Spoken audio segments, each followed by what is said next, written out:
प्यारे बच्चों, अज की क्लास में तुहाडा बहुत बहुत स्वागत है। सो बेटा, लास्ट क्लास में असीं कीता सीगा टाइप्स ऑफ एरर्स, ठीक है। तो उस तो बाद how to minimise random error, तो रैंडम एरर नूं आपां किस तरह एलिमिनेट जां उसनूं मिनीमाइज कर सकते हैं। तो अज जिहड़ा है उस लड़ी च अगला टॉपिक है साडा कॉम्बीनेशन ऑफ एरर्स।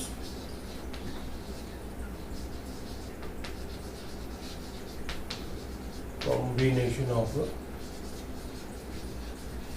एरर्स, ठीक है। तो बेटा कॉम्बीनेशन ऑफ एरर्स का मीनिंग क्या है? सो कॉम्बीनेशन ऑफ एरर्स विच जिस तरह असी पिछले लैक्चर में गल की सीगी कि सपोज असी कोई लेंथ मेजर करते हैं। मान लो कोई ग्राउंड है साडे कोल, ठीक है। मान लो ये कोई ग्राउंड है, ग्राउंड की असी लेंथ मेजर की, तो जो असी लेंथ मेजर की तो साडे उहदी जिहड़ी ट्रू वैल्यू है, the true value is suppose 100 metres. तो जो असी इनू मेजर किया तो साडे कोल जिहड़ी कुछ एरर सीगी, जिहड़ी कि ट्रू वैल्यू और मेजरमेंट दे विच फर्क हुंदा, जिहड़ा उहनूं असीं एरर कह दिंदे। ते साडे कोल जिहड़ी एरर आई, मान लो वो मेजर करके आया साडे कोल 105 मीटर जां 95 मीटर। क्योंकि जो असीं लेंथ नूं मेजर करांगे, जेकर साडी कोई एरर हुंदी है उहदे च, तो इट मीनस कि वो ट्रू वैल्यू नालों या तो कुछ घट होएगी या ट्रू वैल्यू नालों थोड़ी ज़्यादा होएगी। तो ये एक रेंज है जिहदे विच वो वैल्यू आ सकती है, ठीक है। हुण ये तो सिर्फ एक लेंथ की गल है। मान लो जिहड़े भी असी फिजिकल क्वांटिटी की एरर फाइंड आउट करनी है, वो फिजिकल क्वांटिटी अगे दो फिजिकल क्वांटिटीज़ ते डिपेंडेंट है। सपोज जिस तरह पेरीमीटर है, मान लो, ठीक है ना। सो जो पेरीमीटर है it is twice of length plus breadth. जो असी लेंथ ते ब्रेथ नूं प्लस करते हैं और जे असी इनू 2 नाल मल्टीप्लाई कर दईए तो साडे कोल इस रैक्टेंगल का पेरीमीटर आ जाएगा। हुण जिहड़ा पेरीमीटर है it consist of 2 different dimensions, 2 different physical quantities, that is length and breadth. So इत्थे जिहड़ा है दोनों दियां एरर जिहड़ियां है वो कंबाइन हो जाणगियां। लेंथ वाली एरर भी कंबाइन हो जाएगी ते ब्रेथ दी भी, दोनों आपस दे विच कंबाइन हो जाणगियां। ते वो बन गया साडे कोल कॉम्बीनेशन ऑफ एरर्स। ते इत्थे ऑपरेशन आ गया साडे कोल प्लस, कि जदों असी दो क्वांटिटीज़ नूं प्लस करांगे दैन यह जिहड़ा है वो कॉम्बीनेशन ऑफ एरर का एक टाइप बन जाएगी। इस तरह जे मान लो असी एरिया फाइंड करना होवे, suppose we have to find area, then we have to multiply length into breadth. So जो लेंथ इनटू ब्रेथ की आपां तो again we have 2 different quantities and which combine together, and it is again a next type of combination of errors. Next operation is a multiplication. So there are different 5 operations जिन्हां दे उपर असी combination of errors कह सकते हैं। वो किहड़े-किहड़े 5 operations है जिहड़ियां साडे कोल फिजिकल क्वांटिटीज है, या तो असी उन्हां नूं प्लस करांगे ऐड, या असी उन्हां नूं सबट्रैक्ट करांगे, ठीक है। तो या असी उन्हां नूं मल्टीप्लाई करांगे, तो या असी उन्हां नूं डिवाइड करांगे। और एक 5वीं टाइप है जिहड़ी वो है कि जे असी रेज्ड टू पावर कर देंगे, रेज्ड टू पावर, ठीक है। सो ये 5 टाइप्स है जिहदे विच असी कॉम्बीनेशन ऑफ एरर्स नूं स्टडी करांगे। सो 1 बाय 1 आप एक एग्जाम्पल लैके चलते हैं नाल नाल, ठीक है। तो नाल नाल असीं इहनूं पढ़दे हैं। सो कॉम्बीनेशन ऑफ एरर्स दे विच फर्स्ट ऑफ ऑल असीं कोई 2 क्वांटिटीज ले लैंदे हां। मान लो एक क्वांटिटी आप ए ले ली, एक क्वांटिटी ਆਪਾਂ B ਲੈ ਲਈ, ਠੀਕ ਹੈ। ਤੇ ਜਿਹੜਾ ਐਰਰ ਹੈ ਅਸਿਊਮ ਕਰਕੇ ਚੱਲਦੇ ਅਸੀਂ ਕਿ ਡੈਲਟਾ A ਐਰਰ ਜਿਹੜਾ ਹੈ ਫਸਟ ਵਾਲੀ ਕੁਆਂਟੀਟੀ 'ਚ ਹੈ ਤੇ ਡੈਲਟਾ B ਐਰਰ ਜਿਹੜਾ ਹੈ ਉਹ ਸੈਕੰਡ ਵਾਲੀ ਕੁਆਂਟੀਟੀ 'ਚ ਹੈ। ਤੇ ਅਸੀਂ ਇਹਦੀ ਵੈਲਿਊ ਇੱਕ ਆਪਣਾ ਅਸਿਊਮ ਕਰ ਲੈਂਦੇ ਆ ਕਿ ਸਪੋਜ਼ A ਜਿਹੜਾ ਹੈ ਉਹ 100 ਹੈ, ਠੀਕ ਹੈ, ਤੇ ਡੈਲਟਾ A ਜਿਹੜਾ ਹੈ ਉਹ ਮੰਨ ਲਓ 5 ਹੈ, ਤੇ B ਜਿਹੜਾ ਹੈ ਉਹਦੀ ਵੈਲਿਊ ਸਪੋਜ਼ 50 ਹੈ, ਤੇ ਡੈਲਟਾ B ਜਿਹੜਾ ਹੈ ਉਹ ਸਪੋਜ਼ 2 ਹੈ। ਹੁਣ ਇਹਦੇ ਤੇ ਅਸੀਂ ਜਿਹੜੇ ਅਲੱਗ-ਅਲੱਗ ਸਾਡੇ ਆਪਰੇਸ਼ਨ ਹੈ ਉਹ ਅਸੀਂ ਕਰਕੇ ਦੇਖ ਸਕਦੇ ਹਾਂ। ਸੋ ਸਭ ਤੋਂ ਪਹਿਲਾਂ ਆ ਗਿਆ ਐਡੀਸ਼ਨ।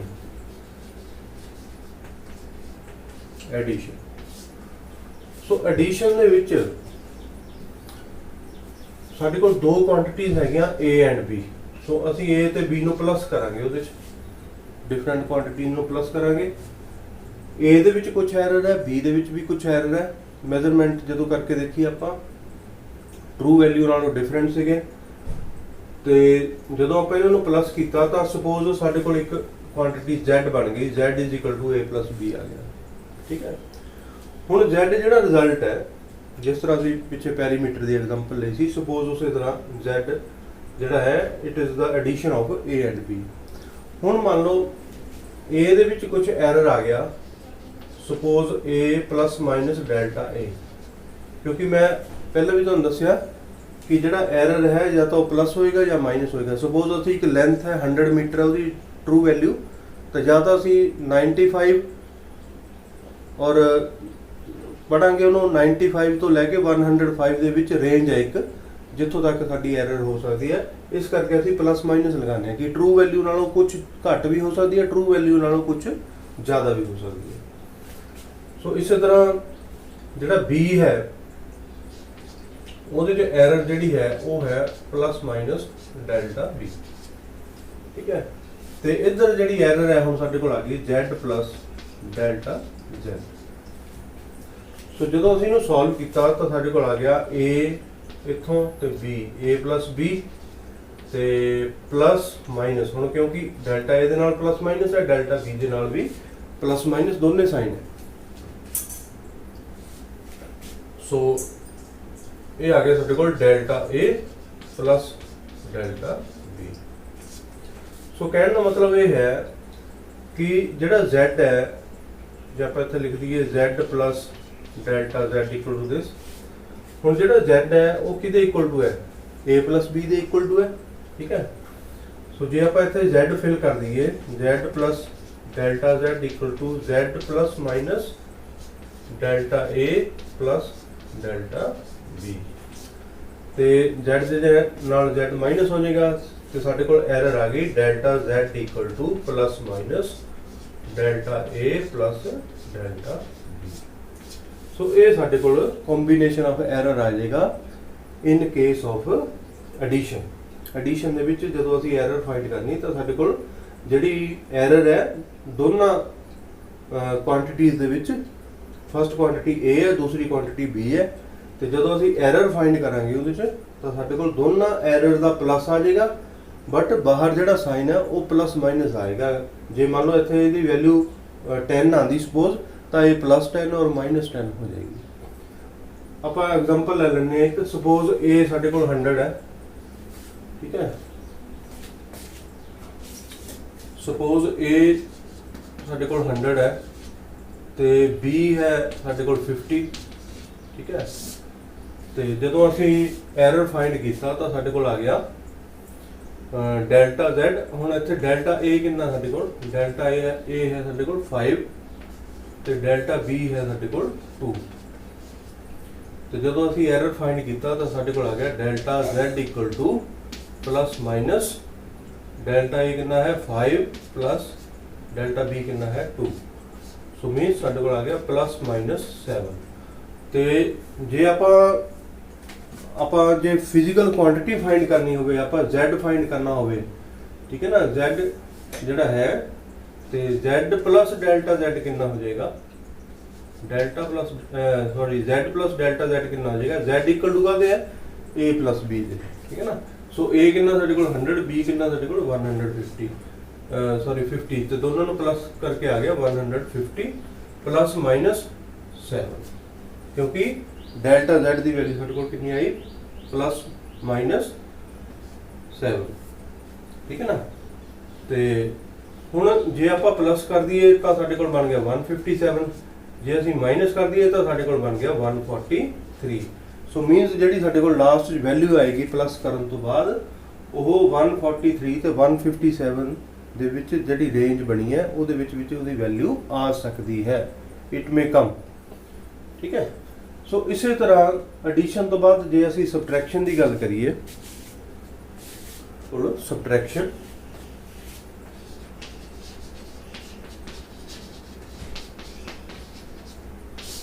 ਤੇ ਜੇ ਆਪਾਂ ਸਬਟ੍ਰੈਕਸ਼ਨ ਦੀ ਗੱਲ ਕਰੀਏ, ਸਪੋਜ਼ ਜਿਹੜੀ ਥਰਡ ਕੁਆਂਟੀਟੀ ਹੈ Z ਉਹ ਸਾਡੇ ਕੋਲ ਹੈ A - B, ठीक है। तो Z प्लस डेल्टा Z कितना हो जाएगा, Z plus delta Z plus delta Z हो जाएगा साढ़े कोल, क्योंकि जी एरर है वो कितनी हो जाएगी साढ़े कोल, हो जाएगी A - B। A कितना साढ़े कोल A, तो जो अभी एरर नूं विच ऐड कर दिता तो साढ़े कोल कितना हो जाएगा एरर। हुण A च एरर कितना आ सकता, A प्लस माइनस डेल्टा है, तो उस तो बाद minus B plus minus delta B, तीनों आप सॉल्व कर देते हो, A plus minus delta A minus B, तो इत्थे हो जाएगा माइनस प्लस, ठीक है। तो इत्थे आ जाएगा साढ़े कोल डेल्टा B। सो ये आ गया साढ़े कोल A, तो इनू B नूं इहदे नाल लै जाओ, तो उस तो बाद plus minus delta A minus plus delta B। So इन्हों आप कह सकते हैं A - B प्लस ब्रैकेट दे विच, सॉरी इत्थे प्लस माइनस, सो ब्रैकेट दे विच क्योंकि A प्लस माइनस है भी, so delta A plus delta. So जो साडे कोल रिजल्ट आएगा, ठीक है, ਉਹਦੇ ਚ ਅਸੀਂ ਦੋਨਾਂ एरर्स ਨੂੰ प्लस करके ਜਾਂ ਤਾਂ ਇਹਦੀ ਸਬਟ੍ਰੈਕਸ਼ਨ ਵਿੱਚੋਂ ਜਾਂ ਤਾਂ ਉਹਦੇ ਚ प्लस कर देंगे टोटल एरर ਨੂੰ, ਜਾਂ ਉਹਦੇ ਚੋਂ माइनस कर देंगे, तो ਸਾਡੇ ਕੋਲ रेंज आ जाएगी। जिस तरह ਅਸੀਂ ਇਸ एग्जांपल ਨਾਲ ਸਮਝਦੇ ਹਾਂ, ਜੇ A ਸਾਡੇ ਕੋਲ 100 ਹੈ ਤੇ B ਸਾਡੇ ਕੋਲ 50 ਹੈ, ਜੇ ਅਸੀਂ ਉਹ ਵੈਲਿਊਜ਼ ਇੱਥੇ ਫਿਲ ਕਰ ਦਈਏ प्लस माइनस, तो डेल्टा A ਦੀ ਵੈਲਿਊ ਕਿੰਨੀ ਹੈ 5 ਤੇ डेल्टा B ਦੀ ਵੈਲਿਊ है 2, ठीक है। तो ये मेरे को आ गया 100 - 50 50 हो गया, तो प्लस माइनस 5 + 2 7। हुण जे तो मैं 7 नूं 50 च प्लस करा फिर तो बन गया 57, ठीक है। तो जे मैं सबट्रैक्ट करा फिर बन गया 43। तो जिहड़ी रेंज आएगी मेरे कोल दो क्वांटिटीज़ नूं सबट्रैक्ट करन तो बाद जो रेंज आएगी ਉਹਦੇ रिजल्ट ਦੇ ਵਿੱਚ ਉਹ ਕਿੰਨੀ ਆਏਗੀ 43 ਤੋਂ ਲੈ ਕੇ 57 ਤੱਕ आ जाएगी, ठीक है। सो ਜਦੋਂ ਅਸੀਂ ਇਹਦਾ ਫਾਰਮੂਲਾ ਇਹ ਦੇਖਦੇ ਆ, ਇਹ ਵਾਲਾ ਫਾਰਮੂਲਾ ਆਪਾਂ ਦੇਖੀਏ, ਔਰ ਜੇ ਆਪਾਂ ਪਿਛਲੇ ਦੀ ਗੱਲ ਕਰੀਏ ਜਿਹ ਚ ਅਸੀਂ ਐਡ ਕੀਤਾ ਸੀਗਾ, ਤਾਂ ਉਹਦੇ ਚ ਸੀਗਾ A + B plus minus delta A plus delta B, ठीक है ना। तो ये आया सी, सो इत्थे आ साडे कोल A - B, इत्थे साडे कोल A + B, ते जिहड़ा एरर है उत्थे भी दोने एरर्स ਨੂੰ ਅਸੀਂ प्लस ਕੀਤਾ ਸੀਗਾ ਐਡੀਸ਼ਨ ਦੇ ਕੇਸ 'ਚ, ਤੇ ਸਬਟ੍ਰੈਕਸ਼ਨ ਦੇ ਕੇਸ ਵੀ ਦੋਨੇ ਜਿਹੜੇ एरर्स ਆ ਉਹ प्लस ਹੋ ਰਹੇ ਆ। सिर्फ फर्क ਇੱਥੇ है, जिथे सबट्रैक्शन है उत्थे क्वांटिटीज माइनस हो रही हैं, इत्थे क्वांटिटीज प्लस हो रही हैं, पर जिहड़ा एरर है वो as it is plus minus delta A plus delta B plus minus delta A plus delta B. So इस तरीके नाल असीं एडिशन ते सबट्रैक्शन दे विच असीं नूं फाइंड कर सकते हैं। ते तीजा ऑपरेशन है साडे कोल मल्टीप्लिकेशन दा।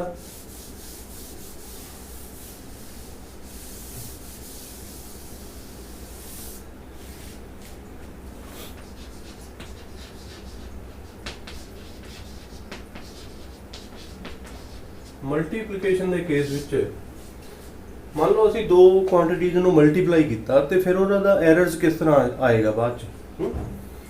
सपोज एक क्वांटिटी मेरे को A है पहले की तरह, दूजी क्वांटिटी B है, तो ये जिहड़ा एरर है वो प्लस माइनस डेल्टा A है, ये प्लस माइनस डेल्टा B, ठीक है। ਤੇ z ਮੇਰੇ ਕੋਲ ਇੱਕ ਕੁਆਂਟੀਟੀ ਹੈ ਜਿਸ ਚ a into b ਕੀਤਾ ਗਿਆ, ਕਿਉਂਕਿ ਮਲਟੀਪਲਾਈ ਕੀਤਾ ਹੁਣ ਆਪਾਂ ਫਿਜ਼ੀਕਲ ਕੁਆਂਟੀਟੀਜ਼ ਨੂੰ। ਤੇ ਜੇ ਮੈਂ ਐਰਰ ਫਾਈਂਡ ਕਰਨਾ ਹੋਵੇ z plus delta z, ਤਾਂ ਮੇਰੇ ਕੋਲ ਆ ਜਾਏਗਾ a plus minus delta a into b plus minus delta b। ਠੀਕ ਹੈ, ਤੇ ਜਦੋਂ ਇਹਨਾਂ ਨੂੰ ਮਲਟੀਪਲਾਈ ਕਰੂੰਗਾ ਮੈਂ, ਤਾਂ ਮੇਰੇ ਕੋਲ ਆ ਜਾਏਗਾ a ਨੂੰ ਪਹਿਲਾਂ ਇਸ b ਨਾਲ ਮਲਟੀਪਲਾਈ ਕੀਤਾ ab ਆ ਗਿਆ, ਫਿਰ ਇਸ a ਨੂੰ ਡੈਲਟਾ b ਨਾਲ ਕੀਤਾ a into ਡੈਲਟਾ b ਆ ਗਿਆ। ਠੀਕ ਹੈ, ਤੇ ਫਿਰ ਇਸ ਡੈਲਟਾ a ਨੂੰ b ਨਾਲ ਕੀਤਾ ਤੇ ਉਹ ਆ ਗਿਆ b into ਡੈਲਟਾ a, ਤੇ ਡੈਲਟਾ a ਨੂੰ ਡੈਲਟਾ b ਨਾਲ ਕੀਤਾ ਤਾਂ ਉਹ ਆ ਗਿਆ ਮੇਰੇ ਕੋਲ delta a into delta b।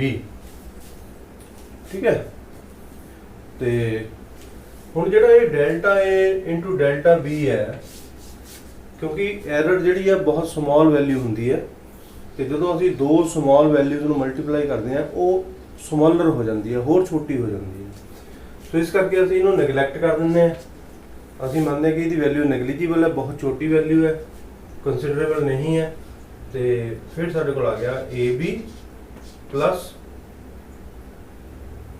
ਇਹਨਾਂ ਦੋਨਾਂ ਦੇ ਵਿੱਚੋਂ ab ਜਿਹੜਾ ਹੈ ਉਹ ਕਾਮਨ ਫਾਈਂਡ ਕਰ ਲਿਆ, ਆਪਾਂ ਬਾਹਰ ਕੱਢ ਲਿਆ, ਤੇ ਇੱਥੇ ਆ ਗਿਆ ਮੇਰੇ ਕੋਲ delta b divided by b plus delta a divided by a।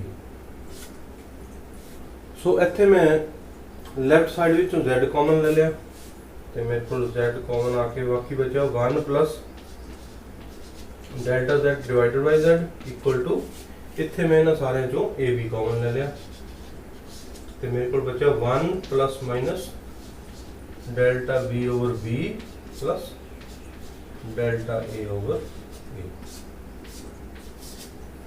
ਠੀਕ ਹੈ, ਤੇ z ਤੇ ab ਦੋਨੇ ਇਕੁਅਲ ਹੈ, ਸੋ ਦੋਨੇ ਕੈਂਸਲ ਹੋ ਜਾਣੇ ਇੱਕ ਦੂਜੇ ਨਾਲ, ਤੇ 1 ਜਿਹੜਾ ਹੈ ਇੱਧਰ ਜਾ ਕੇ ਜਦੋਂ ਇਹ ਮਾਈਨਸ ਹੋਏਗਾ ਇਹ ਵੀ ਇੱਕ ਦੂਜੇ ਨਾਲ ਕੈਂਸਲ ਹੋ ਜਾਏਗਾ, ਤੇ ਮੇਰੇ ਕੋਲ ਆ ਜਾਏਗਾ delta z over z equal to plus minus, ਇਹਨੂੰ ਮੈਂ ਥੋੜਾ ਰੀਅਰੇਂਜ ਕਰਕੇ ਲਿਖ ਦਿੰਦਾ ਕਿਉਂਕਿ a ਵੈਲਿਊ ਜਿਹੜੀ ਉਹ ਪਹਿਲੇ ਆਉਂਦੀ ਹੈ, so delta a divided by a plus delta b divided by b।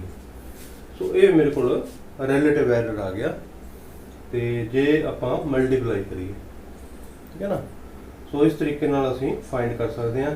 ਹੁਣ ਜੇ ਆਪਾਂ ਐਗਜ਼ਾਮਪਲ ਲੈ ਕੇ ਦੇਖੀਏ ਇਹਦੀ, ਤਾਂ ਅਸੀਂ ਇਹਦਾ ਰਿਲੇਟਿਵ ਐਰਰ ਜਿਹੜਾ ਉਹ ਫਾਈਂਡ ਕਰ ਸਕਦੇ ਹਾਂ। ਜਿਸ ਤਰ੍ਹਾਂ ਡੈਲਟਾ a ਦੀ ਵੈਲਿਊ ਜਿਹੜੀ ਹੈ, ਡੈਲਟਾ a ਦੀ ਵੈਲਿਊ ਹੈ ਮੇਰੇ ਕੋਲ 5 ਤੇ divided by a the value ਹੈ ਮੇਰੇ ਕੋਲ 100 ਪਲੱਸ ਡੈਲਟਾ b ਦੀ ਵੈਲਿਊ ਹੈ ਮੇਰੇ ਕੋਲ 2 divided by b the value ਹੈ ਮੇਰੇ ਕੋਲ 50, ਤੇ ਕੈਂਸਲ ਆਊਟ ਕਰਕੇ ਇੱਥੇ 25 ਆ ਗਿਆ, ਇੱਥੇ 20 ਆ ਗਿਆ, ਤੇ ਇਹ ਹੋ ਜਾਏਗਾ ਪਲੱਸ ਮਾਈਨਸ ਇਕੁਅਲ ਟੂ ਆ ਜਾਏਗਾ ਮੇਰੇ ਕੋਲ ਪਲੱਸ ਮਾਈਨਸ 1/20 ਪਲੱਸ 1/25। ਸੋ ਇੱਥੇ 500 ਆ ਗਿਆ, ਤੇ ਇੱਥੇ ਮੇਰੇ ਕੋਲ ਆ ਗਿਆ 45, ਤੇ 5 ਦਾ 500 ਦਾ, so 0.09 is the result, that is delta z over z। ਸੋ ਇਹ ਮੇਰੇ ਕੋਲ ਰਿਲੇਟਿਵ ਐਰਰ ਜਿਹੜਾ ਹੈ ਇਨ ਕੇਸ ਆਫ ਮਲਟੀਪਲੀਕੇਸ਼ਨ। ਮੰਨ ਲਓ ਅਸੀਂ ਮਲਟੀਪਲਾਈ ਕਰਦੇ ਹਾਂ ਦੋ ਕੁਆਂਟੀਟੀਜ਼ ਨੂੰ, ਤਾਂ ਉਹਨਾਂ 'ਚ ਜਿਹੜਾ ਅਲੱਗ-ਅਲੱਗ ਐਰਰ ਹੈ ਉਹ ਕੰਬਾਈਨ ਹੋ ਕੇ ਇਸ ਫਾਰਮ 'ਚ ਮੇਰੇ ਕੋਲ ਆ ਜਾਏਗਾ। ਠੀਕ ਹੈ, ਤੇ ਅਸੀਂ ਇਹ ਐਗਜ਼ਾਮਪਲ ਦੇ ਨਾਲ ਦੇਖ ਲਿਆ ਕਿ ਕਿਸ ਤਰ੍ਹਾਂ ਅਸੀਂ, ਜੇ ਨੂਮੈਰੀਕਲ ਹੋਵੇ ਤਾਂ ਅਸੀਂ ਕਿਸ ਤਰ੍ਹਾਂ ਉਹਦੇ 'ਚ ਵੈਲਿਊਜ਼ ਜਿਹੜੀਆਂ ਉਹ ਪੁੱਟ ਕਰਨੀਆਂ। ਠੀਕ ਹੈ, ਸੋ ਇਹ ਸੀਗਾ ਮਲਟੀਪਲੀਕੇਸ਼ਨ। ਉਸ ਤੋਂ ਬਾਅਦ ਹੈ ਕੁਓਸ਼ੀਐਂਟ, ਜਿਹਦੇ ਤੋਂ ਅਸੀਂ ਡਿਵਾਈਡ ਕਰਾਂਗੇ। ਸੋ ਡਿਵਾਈਡ ਦੇ ਕੇਸ ਦੇ ਵਿੱਚ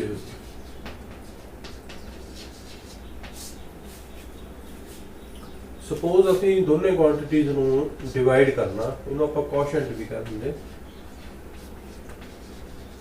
ਕੁਓਸ਼ੀਐਂਟ। ਸੋ ਆਪਾਂ ਡਿਵਾਈਡ ਕਰਨਾ, ਤੇ ਜਿਹੜੀ ਸਾਡੇ ਕੋਲ ਕੁਆਂਟੀਟੀ ਆਏਗੀ z a divided by b ਆ ਜਾਏਗੀ।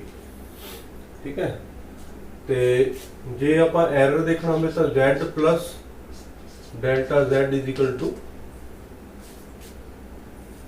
Plus minus delta z equal to a plus minus delta a divided by b plus minus delta b हो जाएगा। क्योंकि ਅਸੀਂ ਇੱਥੇ ਕੁਆਂਟੀਟੀਜ਼ ਨੂੰ ਡਿਵਾਈਡ ਕਰ ਰਹੇ ਹਾਂ ਤੇ ਉਸੇ ਤਰ੍ਹਾਂ ਐਰਰ ਜਿਹੜੇ ਆ ਉਹਨਾਂ 'ਚ ਪਲੱਸ ਮਾਈਨਸ ਹੋ ਜਾਣਗੇ। ਠੀਕ ਹੈ, ਤੇ ਹੁਣ ਦੇਖੋ, ਹੁਣ ਅਸੀਂ ਜਿਹੜਾ ਨਿਊਮਰੇਟਰ ਹੈ ਉਹਦੇ 'ਚੋਂ ਅਸੀਂ a ਕਾਮਨ ਕੱਢ ਲਿਆ ਤੇ ਮੇਰੇ ਕੋਲ ਬਚਿਆ 1 plus minus delta a divided by a। ਠੀਕ ਹੈ, ਤੇ ਜਿਹੜਾ ਡਿਨੋਮੀਨੇਟਰ ਹੈ ਉਹਦੇ 'ਚੋਂ ਮੈਂ b ਕਾਮਨ ਕੱਢ ਲੈਣਾ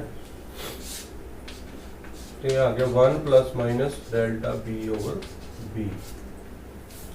ਠੀਕ ਹੈ, ਤੇ ਮੇਰੇ ਕੋਲ ਆ ਗਿਆ z plus minus delta z equal to a over b, ਤੇ ਇੱਥੇ ਆ ਗਿਆ ਮੇਰੇ ਕੋਲ 1 plus minus delta a over a divided by 1 plus minus delta b over b।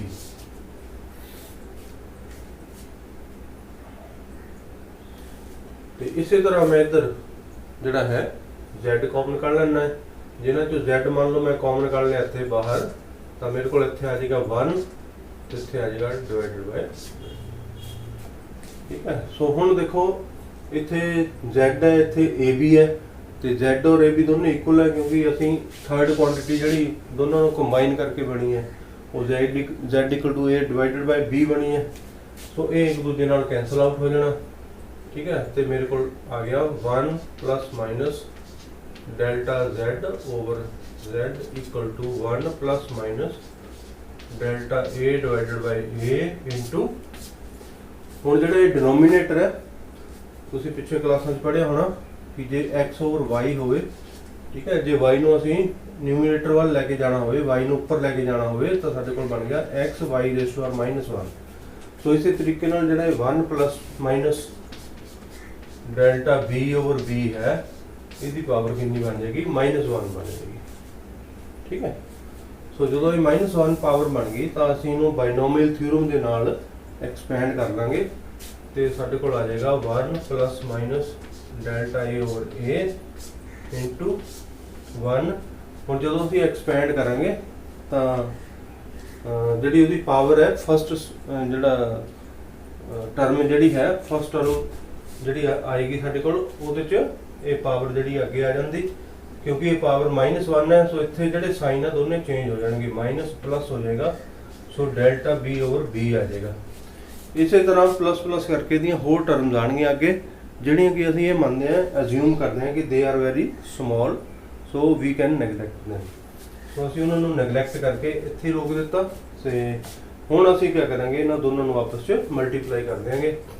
ਸੋ 1 × 1 1 ਹੋ ਜਾਏਗਾ ਤੇ ਡੈਲਟਾ 1 ਨੂੰ ਜਦੋਂ ਇਹਦੇ ਨਾਲ ਮਲਟੀਪਲਾਈ ਕਰਾਂਗੇ ਤਾਂ minus plus delta b over b ਹੋ ਜਾਏਗਾ ਤੇ ਜਦੋਂ ਡੈਲਟਾ a ਓਵਰ a ਨੂੰ ਦੋਨਾਂ ਨਾਲ ਮਲਟੀਪਲਾਈ ਕਰਾਂਗੇ ਤਾਂ ਪਹਿਲੀ ਵਾਰੀ ਆ ਜਾਏਗਾ ਡੈਲਟਾ a ਓਵਰ a ਤੇ ਫਿਰ ਆ ਜਾਏਗਾ delta a over a into, ਹੁਣ ਇਹਨੂੰ ਇਹਦੇ ਨਾਲ ਮਲਟੀਪਲਾਈ ਕਰਾਂਗੇ into delta b over b। So again these two values are very small, so we can neglect them। So ਸਾਡੇ ਕੋਲ ਆ ਗਿਆ 1 ਪਲੱਸ ਮਾਈਨਸ ਬ੍ਰੈਕਟ 'ਚ ਆ ਗਿਆ ਸਾਡੇ ਕੋਲ, ਇਹਨੂੰ ਮੈਂ ਰੀਅਰੇਂਜ ਕਰਕੇ ਲਿਖ ਦਿੰਦਾ। a ਦੀ ਵੈਲਿਊ a ਵਾਲੀ ਟਰਮ ਜਿਹੜੀ ਹੈ ਉਹ ਪਹਿਲੇ b ਵਾਲੀ ਬਾਅਦ 'ਚ। ਸੋ ਇੱਥੇ ਮੇਰੇ ਕੋਲ ਆ ਗਿਆ delta a over a plus delta b over b। ਸੋ ਇੱਧਰ ਲੈਫਟ ਸਾਈਡ ਤੇ ਸੀਗਾ ਮੇਰੇ ਕੋਲ 1 plus minus delta z over z। ਸੋ ਇਹ ਜਿਹੜਾ 1 ਹੈ 1 ਦੇ ਨਾਲ 1 ਜਿਹੜਾ ਹੈ ਕੈਂਸਲ ਹੋ ਜਾਏਗਾ। ਠੀਕ ਹੈ, ਤੇ ਮੇਰੇ ਕੋਲ ਜਿਹੜਾ ਰਿਲੇਟਿਵ ਐਰਰ ਹੈ ਉਹ ਆ ਗਿਆ plus minus delta a over a plus delta b over b। So ਇਹ ਮੇਰੇ ਕੋਲ ਨੈਟ ਰਿਜ਼ਲਟ ਆ ਗਿਆ। ਠੀਕ ਹੈ, ਤੇ ਜੇ ਇਹਦਾ ਕਹਿਣ ਦਾ ਮਤਲਬ ਹੈ ਕਿ ਜੇ ਆਪਾਂ ਡਿਵਾਈਡ ਕਰਦੇ ਹਾਂ ਦੋ ਕੁਆਂਟੀਟੀਜ਼ ਨੂੰ ਤਾਂ ਸਾਡੇ ਕੋਲ ਜਿਹੜਾ ਐਰਰ ਆਏਗਾ, ਰਿਲੇਟਿਵ ਐਰਰ ਆਏਗਾ, that will be in the form of delta a over a plus delta b over b। So multiplication ਦੇ ਕੇਸ 'ਚ ਵੀ ਸੇਮ ਰਿਜ਼ਲਟ ਆਇਆ ਸੀਗਾ। ਜਿਸ ਤਰ੍ਹਾਂ ਬੇਟੇ ਸਮ ਤੇ ਡਿਫਰੈਂਸ ਦੇ ਵਿੱਚ ਜਿਹੜਾ ਹੈ ਉਹ ਸੇਮ ਫਾਰਮੂਲਾ ਬਣਦਾ, ਇਸੇ ਤਰ੍ਹਾਂ ਮਲਟੀਪਲੀਕੇਸ਼ਨ ਤੇ ਡਿਵੀਜ਼ਨ ਦੇ ਵਿੱਚ ਵੀ ਸੇਮ ਫਾਰਮੂਲਾ, ਆਪਸ ਚ ਦੋਨਾਂ ਚ ਸੇਮ ਫਾਰਮੂਲਾ ਬਣੇਗਾ, delta z over z equal two plus minus delta a over a plus delta b over b। ठीक है, सो इस तरह बनेगा। सो ਹੁਣ ਅਸੀਂ ਚਾਰ ਆਪਰੇਸ਼ਨਸ ਕਰ ਲਏ, ਐਡੀਸ਼ਨ ਕਰ ਲਿਆ ਆਪਾਂ, ਸਬਟ੍ਰੈਕਸ਼ਨ ਕਰ ਲਿਆ ਤੇ ਮਲਟੀਪਲੀਕੇਸ਼ਨ ਕਰ ਲਿਆ, ਡਿਵਾਈਡ ਕਰ ਲਿਆ, ਤੇ ਹੁਣ ਜਿਹੜਾ ਫਿਫਥ ਵਨ ਹੈ that is raised to power. ਤੇ ਹੁਣ ਅਸੀਂ ਕਰਾਂਗੇ raised to power, raised to power.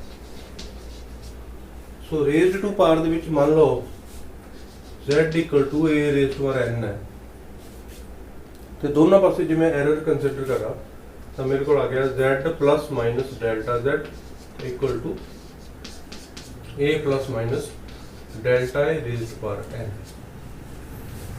ਸੋ ਜਦੋਂ ਇਸ ਪਾਵਰ n ਨੂੰ ਮੈਂ ਐਕਸਪੈਂਡ ਕਰੂੰਗਾ ਤਾਂ ਮੇਰੇ ਕੋਲ ਆ ਜਾਏਗਾ, ਉਸ ਤੋਂ ਪਹਿਲਾਂ ਮੈਂ ਇੱਥੋਂ z ਜਿਹੜਾ ਹੈ ਕਾਮਨ ਲੈ ਲਿਆ, 1 plus minus delta z over z equal to, ਇੱਥੋਂ ਮੈਂ a ਕਾਮਨ ਲੈ ਲਿਆ ਕਿਉਂਕਿ ਇਸੇ ਪਾਵਰ n ਹੈ ਜੀ। ਸੋ ਇਸ ਕਰਕੇ ਜਦੋਂ a ਨੂੰ ਆਪਾਂ ਬ੍ਰੈਕਟ ਚੋਂ ਬਾਹਰ ਲਵਾਂਗੇ ਤਾਂ ਪਾਵਰ ਵੀ ਉਹਦੇ ਨਾਲ ਹੀ ਆ ਜਾਏਗੀ। ਸੋ ਇੱਥੇ ਆ ਗਿਆ 1 plus minus delta a over a the power n। ਠੀਕ ਹੈ, ਤੇ ਹੁਣ ਅਸੀਂ ਇਹਨੂੰ ਬਾਈਨੋਮੀਅਲ ਥਿਊਰਮ ਦੇ ਨਾਲ ਐਕਸਪੈਂਡ ਕਰ ਲਾਂਗੇ, ਤੇ ਮੇਰੇ ਕੋਲ ਆ ਗਿਆ a the power n into 1 plus minus n into delta a over a plus ਇਸੇ ਤਰ੍ਹਾਂ ਅੱਗੇ ਜਦੋਂ ਅਸੀਂ ਬਾਈਨੋਮੀਅਲ ਨਾਲ ਐਕਸਪੈਂਡ ਕਰਾਂਗੇ ਤਾਂ ਅਗਲੀਆਂ ਟਰਮਸ ਜਿਹੜੀਆਂ ਆਏ ਉਹ ਸਮਾਲਰ ਹੁੰਦੀਆਂ ਜਾਣਗੀਆਂ। ਸੋ ਇਸ ਕਰਕੇ ਅਸੀਂ ਉਹਨਾਂ ਨੂੰ ਨੈਗਲੈਕਟ ਕਰ ਦਿੰਦੇ ਹਾਂ। ਠੀਕ ਹੈ, ਤੇ ਮੇਰੇ ਕੋਲ ਆ ਗਿਆ ਹੁਣ ਇੱਥੇ ਸੀਗਾ z into 1 plus minus delta z divided by z। ਹੁਣ ਕਿਉਂਕਿ z equal to a raised to n ਹੈ, ਸੋ ਇੱਥੇ z ਹੈ, ਇੱਥੇ a raised to n ਹੈ, ਇਹ ਦੋਨੇ ਇੱਕ ਦੂਜੇ ਨਾਲ ਕੈਂਸਲ ਆਊਟ ਹੋ ਗਏ। ਠੀਕ ਹੈ ਨਾ, ਤੇ ਮੇਰੇ ਕੋਲ ਆ ਗਿਆ 1 plus minus delta z divided by z equal to 1 plus minus n into delta a divided by a। So ਇੱਥੇ 1 ਹੈ, ਇੱਥੇ ਵੀ 1 ਹੈ, 1 ਦੇ 1 ਨਾਲ 1 ਕੈਂਸਲ ਹੋ ਗਿਆ, ਤੇ ਮੇਰੇ ਕੋਲ ਜਿਹੜਾ ਰਿਲੇਟਿਵ ਐਰਰ ਆਇਆ ਉਹ ਆਇਆ delta z over z equal to n into delta a divided by a। ਮਤਲਬ ਕਹਿਣ ਦਾ ਇਹ ਹੈ ਕਿ ਜੇਕਰ ਸਾਡੇ ਕੋਲ ਕੋਈ ਪਾਵਰ ਹੋਵੇ, suppose z raised to n ਹੈ, ਤਾਂ ਉਹ ਪਾਵਰ ਦੇ ਵਿੱਚ ਅਸੀਂ ਉਹਦੇ ਰਿਲੇਟਿਵ ਐਰਰ ਨੂੰ ਮਲਟੀਪਲਾਈ ਕਰ ਦਾਂਗੇ ਜੋ ਸਾਡੇ ਕੋਲ ਲਾਸਟ ਉਹਦਾ ਐਰਰ ਆਏਗਾ। ਮਤਲਬ ਇਸ ਆਪਰੇਸ਼ਨ ਨੂੰ ਰੇਜ਼ਡ ਟੂ ਪਾਵਰ ਜਿਹੜਾ ਹੈ ਉਹਦੇ ਚ ਰੇਜ਼ਡ ਟੂ ਪਾਵਰ ਕਰਕੇ ਜਿਹੜਾ ਐਰਰ ਹੈ ਉਹਦਾ ਕੰਬੀਨੇਸ਼ਨ ਕਿੱਦਾਂ ਬਣੇਗਾ, ਉਹ ਐਰਰ ਅਖੀਰ ਚ ਕਿਆ ਆਏਗਾ ਸਾਡੇ ਕੋਲ, ਉਹ ਐਰਰ ਆਏਗਾ ਜਿੰਨੀ ਇਹਦੀ ਪਾਵਰ ਹੈ, ਇਸ ਕੁਆਂਟੀਟੀ ਦੀ ਜਿੰਨੀ ਪਾਵਰ ਹੈ ਉਹ ਮਲਟੀਪਲਾਈ ਹੋ ਜਾਏਗੀ ਤੇ ਇਨਟੂ ਜੋ ਉਹਦਾ ਰਿਲੇਟਿਵ ਐਰਰ ਹੈ ਉਹ ਹੋ ਜਾਏਗਾ। ਤੇ ਇਸ ਤਰੀਕੇ ਨਾਲ ਸਾਡੇ ਕੋਲ ਰੇਜ਼ਡ ਟੂ ਪਾਵਰ ਦਾ ਅਸੀਂ ਕੰਬੀਨੇਸ਼ਨ ਆਫ ਐਰਰ ਫਾਈਂਡ ਕਰ ਸਕਦੇ ਹਾਂ। ਸੋ ਬੇਟਾ ਇਹ ਸੀਗਾ ਰੇਜ਼ਡ ਟੂ ਪਾਵਰ ਦੇ ਨਾਲ ਰਿਲੇਟਡ ਕਿ ਉਹਦਾ ਕੰਬੀਨੇਸ਼ਨ ਆਫ ਐਰਰ ਕਿਸ ਤਰ੍ਹਾਂ ਆਏਗਾ। ਤੇ ਇਸ ਤੋਂ ਬਾਅਦ ਅਗਲੇ ਸੈਸ਼ਨ ਦੇ ਵਿੱਚ ਅਸੀਂ ਜੋ ਪਿੱਛੇ ਅਸੀਂ ਐਰਰਸ ਬਾਰੇ ਪੜ੍ਹਿਆ ਤੇ ਹੁਣ ਅੱਜ ਜੋ ਕੀਤਾ ਆਪਾਂ ਇਹਦੇ ਨਾਲ ਰਿਲੇਟਡ ਅਸੀਂ ਕੁਝ ਨੂਮੈਰੀਕਲਸ ਕਰਾਂਗੇ, ਤੇ ਮੈਨੂੰ ਪੂਰੀ ਉਮੀਦ ਹੈ ਤੁਹਾਨੂੰ ਇਹ ਚੰਗੀ ਤਰ੍ਹਾਂ ਸਮਝ ਆ ਗਿਆ ਹੋਣਾ। ਸੋ ਪੜ੍ਹਦੇ ਰਹੋ, ਮਿਹਨਤ ਕਰਦੇ ਰਹੋ, ਤਾਂ ਹੀ ਸਫਲਤਾ ਮਿਲਣੀ ਹੈ। ਆਲ ਦੀ ਬੈਸਟ।